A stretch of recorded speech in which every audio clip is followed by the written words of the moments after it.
여러분, 따라만 하면 몸이 좋아지는 마법의 운동 루틴 찾고 계신가요? 몸 좋은 사람들 보면 어떤 루틴으로 하는지 궁금하시죠? 대부분의 사람들은 운동 루틴에 답이 있다고 생각합니다. 저 또한 예전에는 운동 루틴을 찾아다니던 때가 있었는데요. 이 방법을 알고 나서부터 루틴에 의존하지 않고 몸이 바뀌기 시작하더라고요. 그래서 준비했습니다. 오늘은 최고의 운동 루틴은 무엇인지부터 상위 1%만 아는 진짜 몸 좋아지는 방법, 그리고 나만의 운동 루틴을 만드는 방법까지 6년 동안 운동하면서 모은 꿀팁들을 담아봤으니까 이 영상 하나면 정말 운동 효율을 최소 3배 이상 올리실 수 있을 겁니다.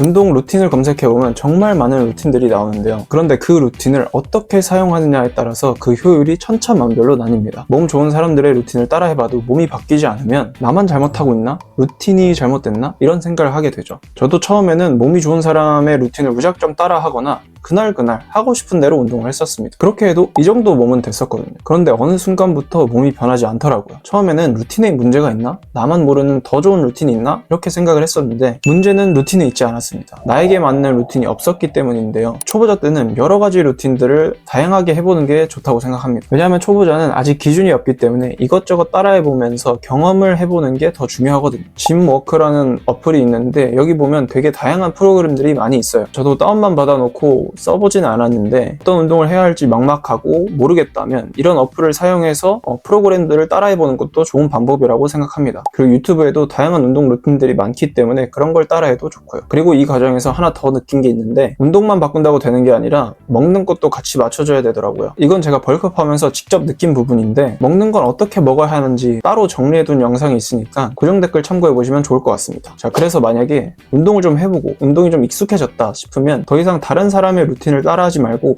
스스로 운동 루틴을 만들어야 한다고 생각합니다. 그 이유는 우리 모두 체형이 다르고 원하는 몸의 목표가 다르기 때문인데요. 사실 어느 정도 운동을 하다 보면 자기만의 루틴이 자연스럽게 생기긴 합니다. 그런데 대부분은 그 루틴이 내가 의도해서 생긴 게 아니라 그냥 하던 거니까 관성대로 하는 분들이 많으실 거예요. 또는 그때그때 하고 싶은 운동을 할 수도 있고요. 이렇게 운동을 하는 것도 충분히 재미있고 즐겁게 운동을 하는 방법이라고 생각합니다. 저도 그랬었고요. 그런데 조금 더 몸이 좋아지고 싶다라고 하신다면 이제 더 이상 또 다른 루틴을 찾기보다는 스스로 운동 루틴을 만들어 보시는 걸 추천드립니다. 자, 그럼 어떻게 나만의 운동 루틴을 만드냐? 일단은 그 전에 나를 먼저 알아야 됩니다. 자신의 체형과 자신이 원하는 몸을 어느 정도 구체화해야 하는데요. 저 같은 경우는 팔다리가 짧고 허리가 긴 체형입니다. 그리고 원하는 몸은 조각상 같은 넓은 어깨와 얇은 허리, 이런 밸런스 있는 몸입니다. 원하는 몸을 찾는 방법은 자기가 멋있다고 느끼는 사람들을 캡처해놓고 공통점을 찾아보는 것도 방법입니다. 이렇게 어느 정도 구체화가 됐으면 내가 부족한 부분이 보일 텐데요. 저는 옆으로 펼쳐지는 넓이가 부족해서 어깨와 광배, 윗가슴을 조금 더 집중적으로 키워야겠다는 목표를 세울 수가 있었습니다. 근데 나는 내가 뭐가 부족한지 모르겠다 라고 하신다면 몸 사진을 찍어서 챗GPT한테 물어보시면 꽤나 정확하게 알려줍니다. 나는 이런 몸이 되고 싶은데 어떻게 지금 내 몸에서 보완하면 좋을까? 이런 식으로 내가 부족한 부위를 알고 내가 원하는 방향으로 가려면 어디를 더 집중적으로 키워야겠구나 라는 방향을 잡을 수가 있습니다. 극단적인 예시로 한쪽 승모근만 훈련해서 이런 몸을 가진 사람도 있습니다. 이런 것처럼 나는 하체가 더 두꺼웠으면 좋겠어. 나는 팔은 충분히 크니까 어깨를 좀 더 키웠으면 좋겠어. 와 같이 내가 원하는 목표를 기준으로 어떤 운동을 좀 더 집중적으로 할지 선택할 수가 있는 겁니다. 그냥 두루뭉실하게 마냥 좋은 몸을 갖고 싶어 보다 내가 어떤 몸을 원하는지 알고 그 몸에 맞게 나만의 루틴을 만들면 좀 더 효율적이고 더 재미있게 운동을 할 수 있을 거라고 생각합니다. 자, 이렇게 내가 원하는 목표를 정하고 부족한 게 무엇인지 알았다면 이제는 루틴을 만들 차례입니다. 루틴을 만들 때는 이 3가지를 보면 되는데요. 첫 번째는 세트 수, 두 번째는 회복, 마지막은 종목입니다. 마지막이 가장 중요하니까 끝까지 집중해주세요. 첫 번째로 세트 수는 주당 12에서 20세트가 근성장에 효율적이라고 합니다. 운동 강도가 충분히 높은 경우 훈련량이 근비대에 가장 큰 변수로 작용할 수가 있는데 근육군별로 실패에 가까운 고강도 세트의 수가 12에서 20세트면 충분하다는 겁니다. 결론적으로 주 2회 훈련할 때 주당 12에서 20세트 사이가 가장 효과적인 세트 수라고 합니다. 개인적으로 일주일에 12세트는 너무 적은 것 같고 20세트를 기준으로 한 번에 10세트씩 2번에 나눠서 하는 게 좋다고 생각합니다. 하지만 이것도 사람에 따라 운동 강도에 따라서 다를 수가 있으니까 10세트를 기준으로 세트 수를 조정하는 게 좋을 것 같습니다. 그런데 아마 이 정도의 운동량은 대부분 넘게 하고 계실 거라고 생각해요. 그러니까 우리는 운동량에 초점을 맞추기보다 운동의 질에 더 먼저 신경을 써야 된다는 겁니다. 자, 그럼 두 번째는 회복인데요. 이거는 세트 수하고도 연결이 됩니다. 제가 처음 운동할 때는 세트 수나 회복에 대해서 전혀 몰라서 가슴은 벤치, 등은 데드 이런 식으로 하나만 잡고 못할 때까지 했었거든요. 그렇게 한 2년 정도 하다 보니까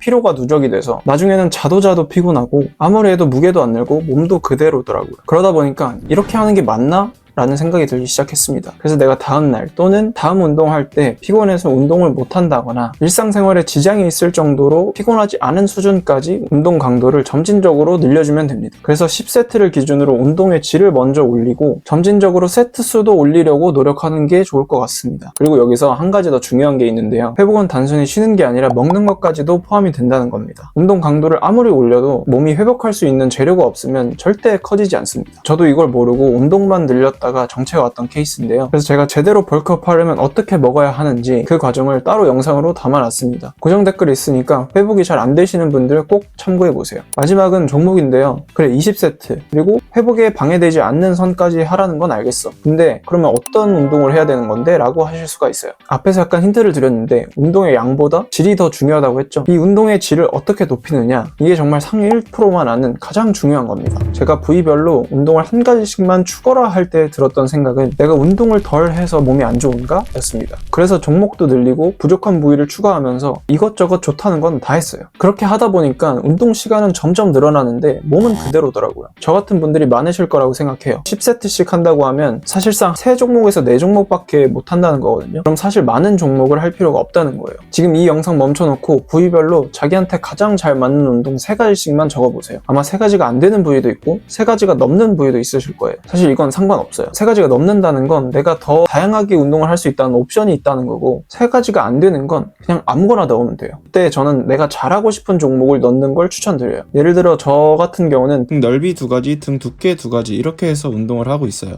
이런 식으로 3가지에서 4가지 운동을 정하고 이걸 고정하는 겁니다. 이게 중요해요. 고정. 이렇게 고정된 운동들을 갖고 자세를 연습해서 운동의 질을 올리면서 무게를 점진적으로 올려주면 되는 겁니다. 그렇기 때문에 제 생각은 어떤 운동이든 상관없다라고 말씀드리고 싶어요. 물론 프리웨이트의 장단점과 머신의 장단점이 분명히 있지만 그것보다 중요한 건 그걸 얼마나 잘하냐인 것 같습니다. 연습은 정말 느낌이 올 때까지 100번이고 200번이고 해보면서 내가 타겟한 근육을 잘 사용하는 게 목적이지 그 행위 자체가 목적이 아니기 때문에 지금까지 해보면서 느낌이 좋았고 불편하지 않았던 바벨이든 덤벨이든 머신이든 상관없이 그 운동을 잘할 수 있을 때까지 바꾸지 말고 연습하는 게 가장 중요합니다. 그렇게 잘하는 운동을 하나씩 만들어가는 게 몸이 가장 빠르게 좋아지는 방법인 것 같습니다. 결국 최고의 운동 루틴은 남이 만들어준 루틴이 아니라 자기에게 맞게 스스로 만들어가는 거라고 생각합니다. 그리고 하나 더 말씀드리면 운동 방향은 오늘 영상에서 잡으셨다면 이제 몸을 실제로 바꾸는 건 결국 식단입니다. 루틴을 아무리 잘 짜도 영양이 받쳐주지 않으면 몸은 절대 크게 바뀌지 않습니다. 그래서 제가 벌크업 할 때 어떻게 먹어야 하는지 정리해둔 영상이 있으니까 고정 댓글 참고하시면 오늘 영상이 좀 더 빠르게 체감되실 겁니다. 여러분의 생활 패턴이나 운동할 수 있는 횟수에 따라서 나에게 맞는 루틴을 직접 짜보는 게 가장 중요하고 그래야 더 재밌게 더 오랫동안 할 수 있다고 생각합니다. 선수처럼 완벽을 목표로 하기보다는 취미로 즐기는 일반인이라면 내가 좋아하는 것, 내가 하고 싶은 것에 좀 더 집중을 하면서 꾸준히 발전해 나가는 게 스트레스 없이 운동을 즐길 수 있는 방법인 것 같습니다. 운동을 하다 보면 나는 왜 이렇게 작지? 이런 생각을 계속 하게 되는데요. 저도 요즘 그런 생각을 많이 합니다. 내가 운동을 잘못하고 있나? 더 잘해야겠다 이런 생각이. 근데 오히려 이게 좋은 신호라고 생각합니다. 운동을 아직 잘 못한다는 건 그만큼 앞으로 더 잘할 수 있다는 가능성이 있다는 거니까요. 물론 저도 지금 완벽하게 잘하는 것도 아니고 부족한 것도 많지만 한 가지 확실한 건 이렇게 하나하나 동작의 숙련도를 올리고 점진적 과발을 적용하면서 운동을 하면 예전처럼 이것저것 아무렇게나 할 때보다 훨씬 확실한 변화를 느낄 수 있다는 겁니다. 그래서 저는 무작정 다양한 운동을 하기보다는 선택과 집중을 하는 게 더 좋다고 생각합니다. 이렇게 방향을 가지고 운동을 하다 보니까 내가 원하는 몸을 만들 수 있겠다는 확신이 들었고 지금보다 훨씬 좋아질 수 있겠다라는 생각을 했습니다. 여러분도 다양한 운동, 다양한 루틴을 경험해 보시고 그걸 바탕으로 나만의 루틴을 만들어 보셨으면 좋겠습니다. 운동하는 재미도 루틴을 만들어가는 재미도 분명히 느끼실 수 있을 겁니다. 감사합니다.